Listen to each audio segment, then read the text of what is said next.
Okay, so jury number 2.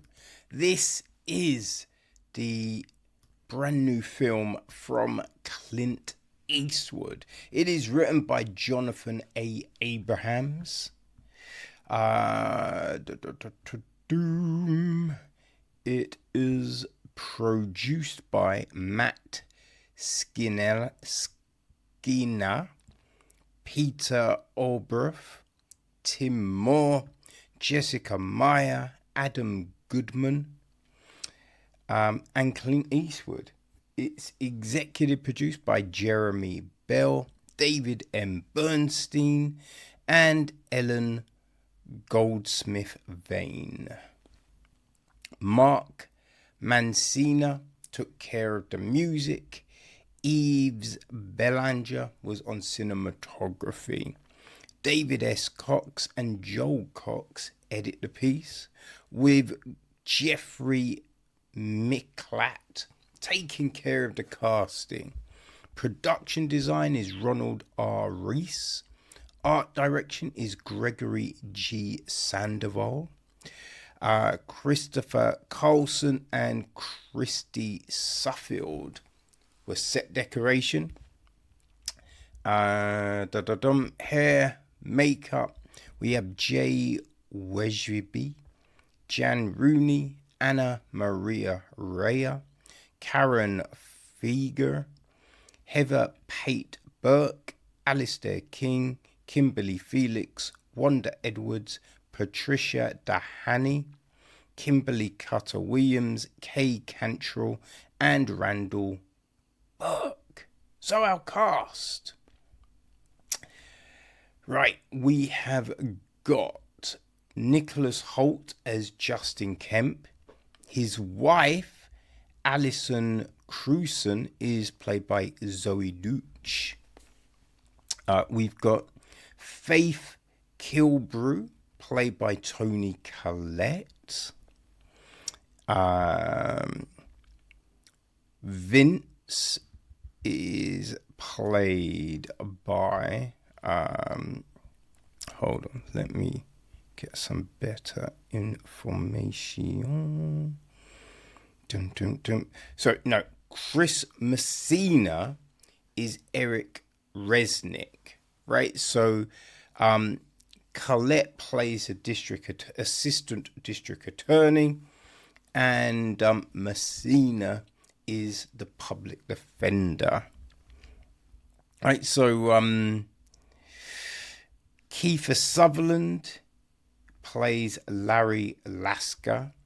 He is a defense attorney and also Justin's sponsor at our comics, Anomalous.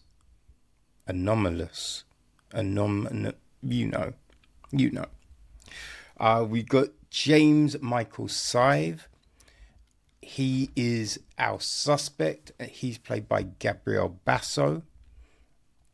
His girlfriend, Kendall Carter, is played by Francesca Eastwood. Oh, I wonder if she is... Yeah, she's the daughter of Clint. Okay, interesting. J.K. Simmons is Harold. Right, he's on the jury. Along with Marcus, played by Cedric Yarborough. Yolanda, played by Adrian C. Moore. Kaiko, played by Chikako Fukuyama.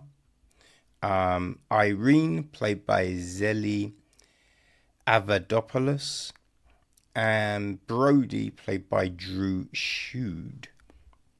There is Judge Thelma Holub, played by Amy Aquino. Denise Albrecht. Oh, she's on the jury too. She was played by Leslie Bibb. And that is a lot of our key people. There's also Vince, played by Phil Bedron. Courtney, played by Hedy Nasir.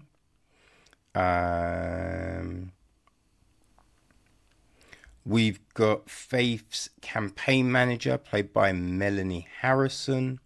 Alison's friend, played by Megan Maidouche. Who else do we have? Bailiff Wood, played by Bria Brimmer.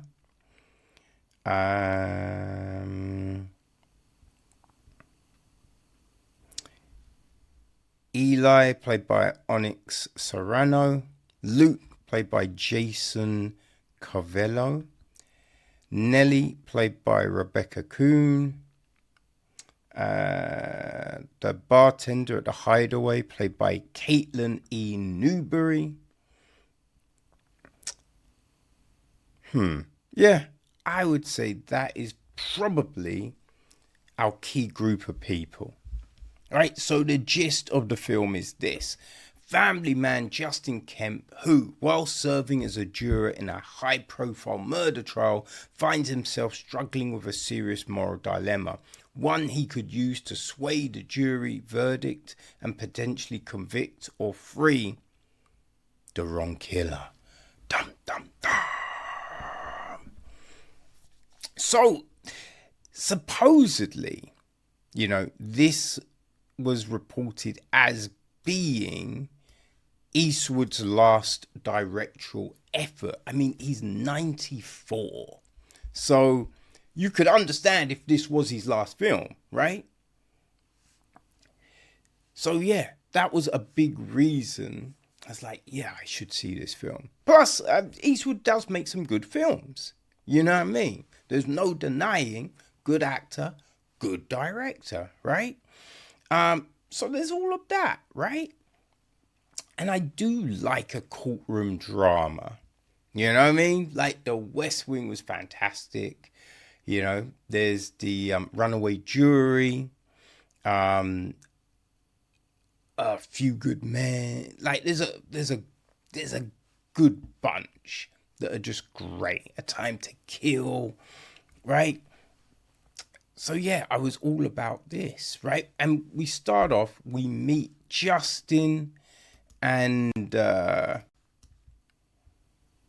damn it, my memory is so bad. Alison, yes, Justin and Alison. So, he's sorted out the nursery. They're gonna have a baby, but we understand they've had a miscarriage before. So this is all a bit of a crazy one. They have a baby shower, just all of this stuff. But he gets called in for jury service. Now, because, she's had miscarriages, we get the sense there's been more than one. So this is a very sensitive, pregnancy. So it's a bit of an awkward time. He brings this up to the judge, but she ain't playing, right? She's just like, you will get out of here at 6, So it's no different to if you were at work, right? Now, when the opening arguments are being delivered, we get flashbacks, right? We get flashbacks and we can see there is a connection between Justin and the defense. Well, Justin and the whole situation, which, you're like, okay. But I think as soon as you see that, I think you probably surmise what has happened, I did think we saw that way too early. Yeah, I thought that was way too early because you kind of know where this is all going from that point, right? Now, another thing we get early on is that Faith is running for district attorney. At the moment, she's assistant, right? So she's running for district attorney. And she needs this case to, if it all goes pear-shaped, that could be detrimental to her campaign. But we have this. So, we're like, okay, let's see where this is going. But now we know there's a connection between Justin, right? He is sitting there throughout all of the, cross-examinations and everything. And he is looking shook, right? Like, it's way too bait. You would just, if anyone saw someone look that messy, you'd be like, Juror, what is wrong? What's going on? Because it's not a look on his face like, oh my God, these descriptions are so graphic. It's distress. It's not that. So you're just like, I don't know, man, because there's no way no one is bringing this up, right? We also, as I said, we have a little bit extra on Faith. She's running for district attorney, but we have nothing, right? We have absolutely nada on Eric Resnick. We just know that he knows Faith. I think they went to law school together, but that's it, right? We don't have a whole heap of information on people. This is very surface level. So, do we care? Right? That's the big thing. Do we care? Right? You're not giving me enough to be like, oh man, where is this going? Who could be thrown in jail? Who's the guilty person? How are they going to solve it? How good is the DA? How good's the public? We're not getting enough to bring this to life in a way where I'm connected to this story. I think that was the big thing for me with this. It just felt very surface level.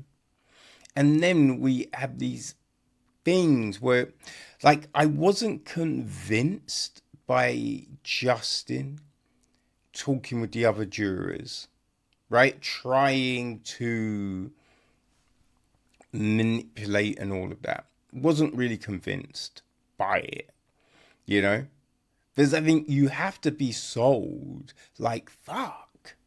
Yeah, he's got me thinking now. Okay. What next? It's not that. It's not that. Which is it's a shame. It's a shame. All right? And then we just have all of these events happen that just have you scratching your head a little. Right? Like, I don't think this really makes that much sense. Right? Like, would a judge really allow this thing? And what about that? And, it's all of this. Like, we get some flashbacks of the event during witness crossing. So we see it from different angles and different perceptions and all of this. So there is that. But I think the ending of the film is real kind of odd. It's really odd because, I don't know, there's things that go down where you're just like, firstly, how does that person have time to do this thing? And wouldn't they get someone else to do it? Right? An assistant or something. There's that. And then at the, we have someone giving over a lot of information that you feel at the time probably didn't need to give.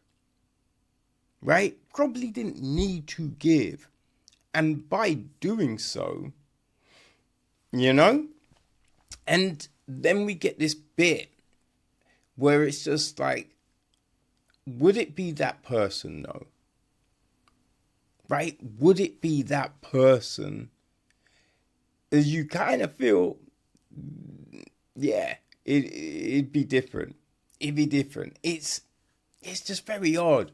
Like with a lot of the other courtroom films mentioned earlier, you know, it felt so visceral, right? You felt so connected to the story and you weren't quite sure where it was going to go, right? How is this all going to play out? You want it to go one way, but will it? You know? And that was the thing that drew you into those stories. But we don't have that same energy here. You know? And where the acting is fine. The acting is fine. But I just think it's more the script, right? Where you people are acting a bit like, I don't know if people would do that. Right? The conversation sometimes was a bit weird. And again, we just don't have enough information to care. And I think that's the big thing. That's what's detrimental to the performances. You know, because all the cast is great. It's just the situation they find themselves in, which, you know, I don't think there's anything they could do to change your perception, to make you even more jazzed about the film. You know what I mean? Now, this is, you know, nationwide in the UK. I think it's got a weird release in the States. It's a limited schedule, and it's not going to increase, which does feel very bizarre, especially if it is, you know, Eastwood's last directorial effort. But yeah, Jury number 2 is in cinema right now.